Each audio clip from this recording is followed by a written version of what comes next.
Hello दोस्तों। इधर बीच में कुछ दिन से ग्रामर पढ़ा रही हूँ, जैसे वर्ब, एडवर्ब, एडजेक्टिव, ये सब चीज़ पढ़ा रही हूँ। तो आप लोगों को कहीं ना कहीं बोर हो चुका होगा, इसलिए मैंने सोचा कि आज कुछ डिफरेंट करते हैं, फिर आगे हम और ग्रामर में आगे बढ़ेंगे। तो आज हम आपको कुछ ऐसे वर्ड बताएंगे जो देखने में हमें एकदम करेक्ट लगते, लेकिन वो कहीं ना कहीं इनकरेक्ट होते। जब मैंने उसको पढ़ा तो मुझे लगा हाय, मुझे तो पता ही नहीं था। तो मैं भी आप लोगों के साथ यही शेयर करूंगी, जैसे मुझे लगता है कि जैसा मेरा एक्सप्रेशन था वैसा आपका भी एक्सप्रेशन होगा। कुछ अननोन से फैक्ट ऑफ आर्टिकल, ऐसे आर्टिकल का या ऐसे जगह पर यूज जहाँ पे लगेगा नहीं इसकी तो जरूरत ही नहीं थी, इसको यहाँ पे क्यों लगा रहे हैं, ऐसा फील होगा। ठीक है, तो चलिए आज हम उसको सीखते हैं और समझते हैं। लेकिन इसको समझना इतना भी आसान नहीं है, क्योंकि ये बहुत कंफ्यूजिंग है, इसलिए बहुत सारे एग्जाम्पल के साथ समझेंगे ताकि कि ये कंफ्यूजन हमारे साथ दूर हो जाए। ठीक है, जैसे कि मुझे बुखार है, ये एक सेंटेंस है, तो हम क्या बोलेंगे, आई हैव फीवर। ठीक है, मुझे बुखार है, आई हैव फीवर। ये एकदम करेक्ट सेंटेंस लग रहा है, हम लोग हमेशा ऐसे ही यूज करते हैं। लेकिन जब मैंने इसको बहुत अच्छे से पढ़ा तो मुझे पता चला कि नहीं, ये तो रॉन्ग है, ये पूरा का पूरा सेंटेंस रॉन्ग है जो हमने इंग्लिश में बनाया है कि आई हैव फीवर।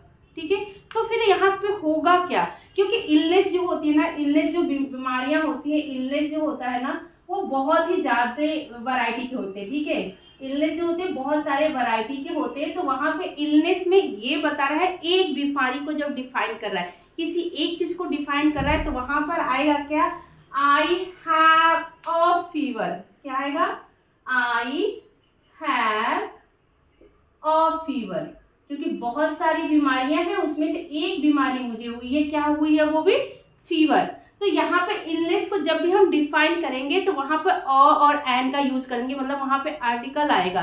ठीक है, अब ये बहुत ही ज्यादा कंफ्यूजन होगी कि ऐसे कैसे हो सकता है। जैसे कि मुझे सर्दी हुई है, ठीक है, हम लोग बोलते हैं कि आई एम हैविंग कोल्ड, लेकिन जो बीमारियां होती है वो बहुत टाइप की होती है, मैंने पहले ही बता दिया। तो उसमें से एक बीमारी हुई, सिर्फ मुझे कोल्ड हुआ है, ओनली कोल्ड हुआ है, तो हम वहां पे क्या कहेंगे, I am having a cold. ठीक है, क्या होगा, हैविंग अ कोल्ड। अब हम लोग ये बोलते हैं कि जो काउंटेबल नाउन हो, जो भी काउंटेबल होता है उसमें ए और एन लगाते हैं, जो अनकाउंटेबल होता है उसमें नहीं लगाते हैं, ये रूल होता है। तो कोल्ड तो काउंटेबल है ही नहीं, जब कोल्ड काउंटेबल नहीं है, फीवर काउंटेबल नहीं है, तो वहां पे ए और एन क्यों लगेगा, ए क्यों लगाए, आता है क्वेश्चन आएगा, बट ऑब्वियसली आएगा, क्योंकि हमने बचपन से यही पढ़ा हुआ है कि जब काउंटेबल नाउन हो तो ए आएगा, और जब अनकाउंटेबल नाउन हो तो वहां पे ए और एन नहीं आएगा। हमने तो यही पढ़ा है कि आर्टिकल का यूज वहां पे नहीं होगा। लेकिन अब यहाँ पे क्या होता है कि जो चीज है अनकाउंटेबल, उसकी जो लिस्ट है, उसकी जो मेन लिस्ट है, उसमें से कोई एक चीज अगर आपको हुई है तो वो भी काउंटेबल है। जैसे कि जो इलनेस होती है, जो बीमारी होती है, वो काउंट की जा सकती है। ठीक है, अगर मान लीजिए मुझे कॉफ, कोल्ड, फीवर, ये तीनों चीज है, तो ये तीनों चीज काउंटेबल है, क्योंकि बीमारियां बहुत सारी होती है। तो इसलिए जब भी कभी इलनेस की बात होगी ना, तो वो हमेशा काउंटेबल नाउन में आएगा, और नाउन से पहले आर्टिकल का यूज होगा। अब यहाँ पर है आई एम हैविंग, मुझे बुखार सा लग रहा है। ठीक है, तो यहाँ पर आएगा I am having a fever, मुझे बुखार सा लग रहा है। ठीक है, यहाँ पर अ यूज होगा कि बस मुझे बुखार सा ही लग रहा है, मतलब एक ही बीमारी लग रही है, कुछ और नहीं लग रहा है। ठीक है, ऐसे मेरे सर में दर्द हो रहा है, I am having a headache. ठीक है, हेडेक, मुझे सर में दर्द लग रहा है, तो I am having a headache. आज के पहले तो मुझे कभी ऐसा लगा ही नहीं था कि हाँ ये होगा, मैं तो हमेशा से यही बोलती थी आई एम हैविंग हेडेक, मतलब मुझे सर दर्द हो रहा है। मैं ये थोड़ा ना बोलती थी सर दर्द। अब दर्द को तो हम काउंट नहीं कर सकते, लेकिन इलनेस को काउंट किया जाता है, इसलिए यहाँ पे भी अ आएगा। मेरे दांत में दर्द है, I am having a toothache, मतलब कि टूथ एक जो है वो भी एक है, काउंटेबल है, बस दांत की बीमारी हुई, इसलिए यहाँ पे भी ए आएगा। ठीक है, फिर उसके बाद मेरा पेट खराब है। ठीक है, जब हम कभी भी ऐसे किसी से बात करते हैं ना, तो बोलते हैं आज हमारा पेट ठीक नहीं है, मतलब कि हम बोल देते हैं कि हमारा डाइजेस्टिव सिस्टम आज ठीक नहीं लग रहा है, I am having upset stomach, मुझे ऐसा फील हो रहा है, आई फील कि माई स्टमक इज अपसेट, ऐसे हम बोल देते हैं। लेकिन अगर हम ये भी बोल रहे हैं कि I feel my stomach is upset, तो वहां पे भी हमें बोलना है I feel my stomach is upset.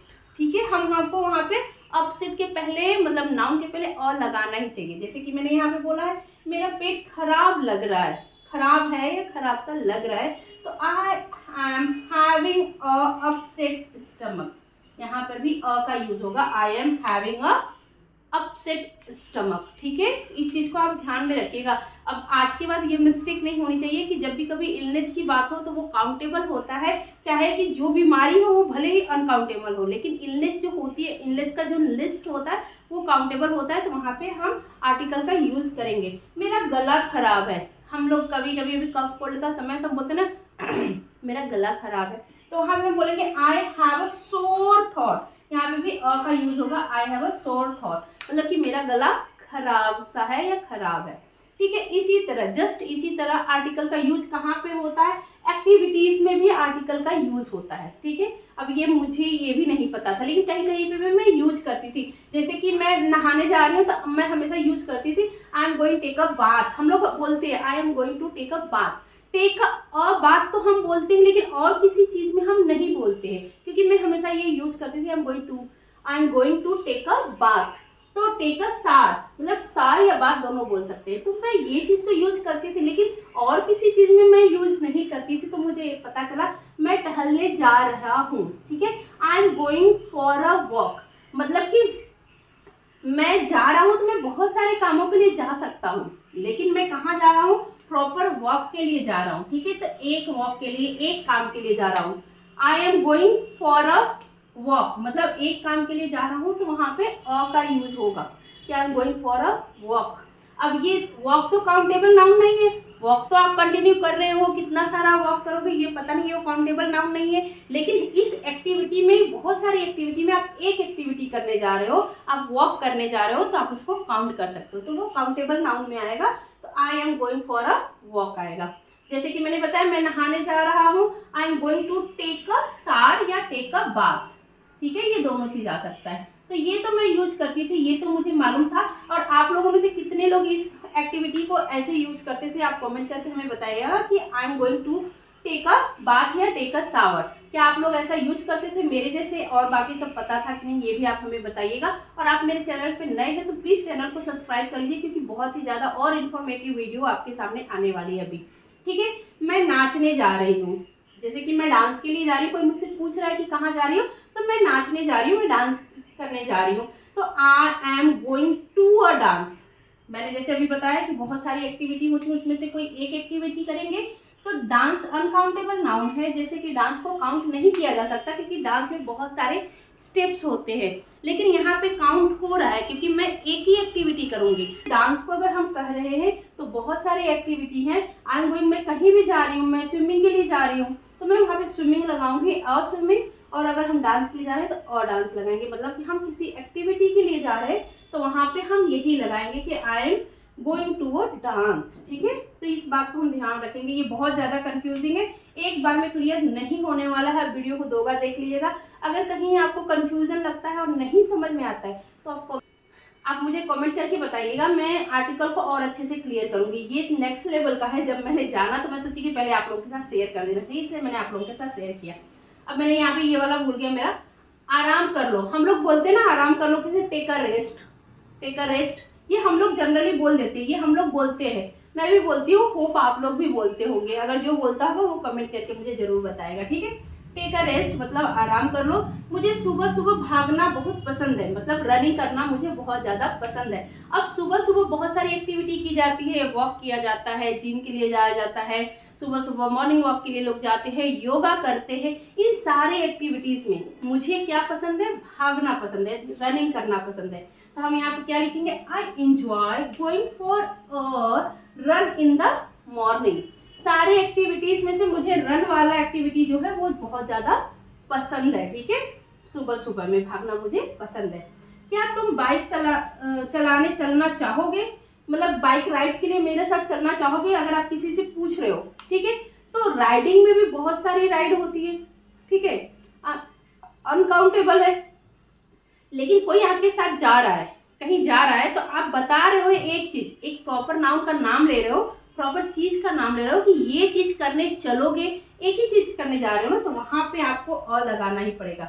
उसका आंसर होगा व्हाट डू यू लाइक, उसका सेंटेंस बनेगा would you like to go for a bike ride, क्या तुम मेरे साथ बाइक राइड पे चलना चाहोगे।